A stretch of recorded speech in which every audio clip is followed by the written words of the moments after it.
Hey guys, so today's video is about these roads. Now the road that you see ahead is a 4-lane road. So in this case you see there's a lot of traffic, of course, so 40 to 60 is what you would be driving at. But even if it's night time and this road is empty, if you're riding in the extreme right, there's always a danger someone coming over the divider. So you have to be a little careful in that case. I would probably suggest around 60 again. I would prefer if you're in the second lane, then probably you could do an 80 because you would have a better view of who's coming across the divider. And if you're in the third lane, again you have the threat of the left side, because generally you'll see cars parked on the left side. So there again I would say 40 to 60 would be a decent speed. So you have to keep in mind the width of the road, and accordingly you could ride.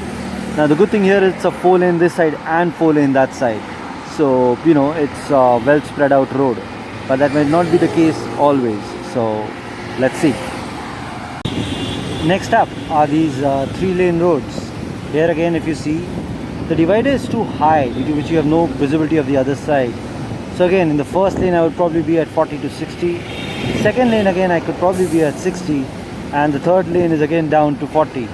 The middle lane is a little safer because someone could come over the divider. That's the only concern that I would probably have. If you see ahead, there is actually a flyover. I don't think I'll be able to see that from here. But on that flyover, there are only 2 lanes. But you could probably be at 60 to 80 there, because on a flyover, there are walls on the side and there's a very less chance of someone coming. So it's a little safer comparatively. Let's see.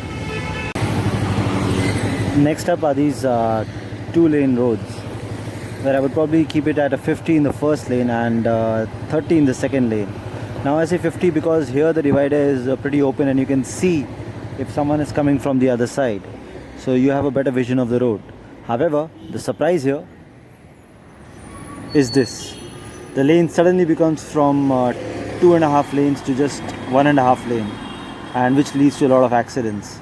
That's probably somewhere we are facing a lot of challenges with regards to our road structure. The main problem here is the road structure, I would say, and that's the reason why I would say somewhere the speed of around 50 in the first lane and 30 in the second lane would be ideal. This is one thing that we have a lot in Mumbai. The lanes increase and decrease anywhere, which leads to a lot of accidents, which people don't realize. What happens is, as the lane increases, if 2 people are driving at 40, one guy will come at 50 and come in the left lane. And then suddenly when the lane closes, he'll try to squeeze into the first lane again, and the other person would probably also not allow him. So that's the challenge here.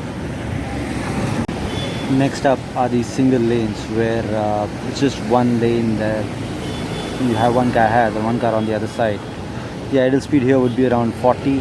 I know people here would be doing 60 and 80, but then the number of gates and the number of cross lanes that you have, you wouldn't know about. So I would probably keep it at 40. Last but not the least are these half lanes, where realistically speaking, only one car can pass at a time. The ideal speed here would be around 30, because 30, very frankly, is the speed at which across the world it is considered to be the safest. There are least number of fatal accidents at the speed of 30. So that's why. I hope you like it. And if you have your feedback and inputs, please do let me know. If you have any suggestions, I know many of you will say that we've done 80, 100, 120, 200 on some of those roads and survived. That does not mean that that is safe. Even on the very first road, the 4-lane road, if someone tells me I'm doing 200 and I'm safe, I would say that wait, hope not. But if there's a time that a dog comes across the street, do you really think you'll be able to save that dog? Or if it's a child, then what will you do? Let me know.